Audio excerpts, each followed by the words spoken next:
organismo que mirará en derecho lo que deban decidir. Sí, ministro, tenemos una animación con el mapa para poder ver cómo quedan nuestros límites marítimos con el Perú y poder señalar y explicar la parte en que había alguna duda. Exactamente, allí tenemos entonces el paralelo limítrofe que nace de la aprobación de Santiago.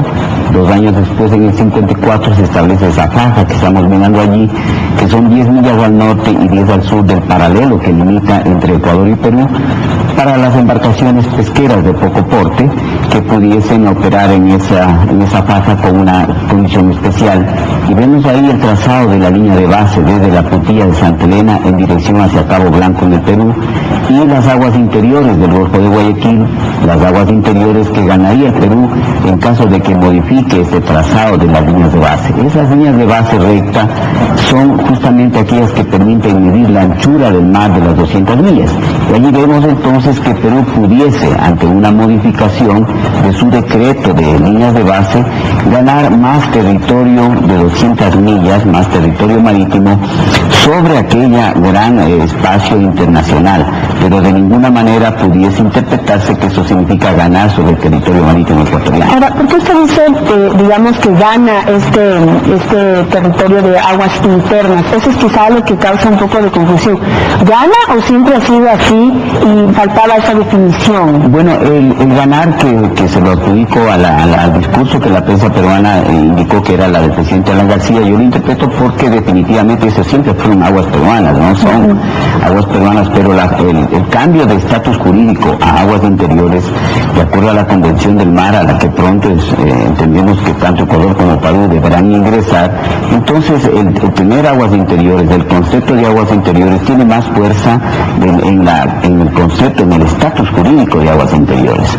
Definitivamente todos los países intentan tener más cantidad de aguas interiores. Nosotros la tenemos con nuestra línea de base que fue establecida en 1971, pero siempre se pensó que si el Perú analizaba fríamente este tema a la luz de la realidad geográfica, lo más conveniente para los dos países era tener una línea de base recta común, es decir, no solamente nosotros desde la puntilla de Santa Elena en dirección a Cabo Blanco, cortada por el paralelo limítrofe, sino que también ellos pudiesen tener la misma concepción, prolongarlo y tener este estatus de aguas interiores, que antes no lo tenían porque ellos no tenían una línea de base tan afuera. Ellos medían la altura de su mar territorial desde líneas de base mucho más pequeñas pegadas a la costa. Entonces yo creo que ellos cambian su estatus jurídico de ese espacio y además, como la línea de base se corre más hacia afuera, el mar de 200 millas de ellos crece hacia el Pacífico, hacia aguas internacionales.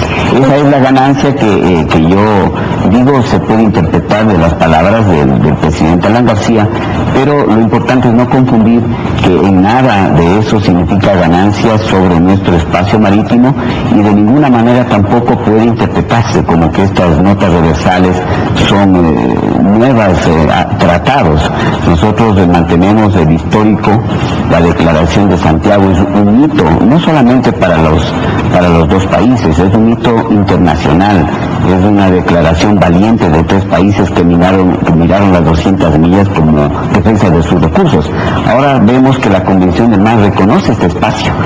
Cuando habla de la zona económica exclusiva y del mar territorial, coincidencialmente son las mismas 200 millas, que tanto se cuestionó para esa época, en 1952, cuando grandes flotas pesqueras de países fuertes pescaban en nuestras aguas sin permiso. De manera que esto yo creo que se consagra, es una consagración histórica de una delimitación a lo largo del paralelo que se estableció en el 52 y 2 años después, justamente en Lima, en 1954. Queda claro el tema, señor ministro.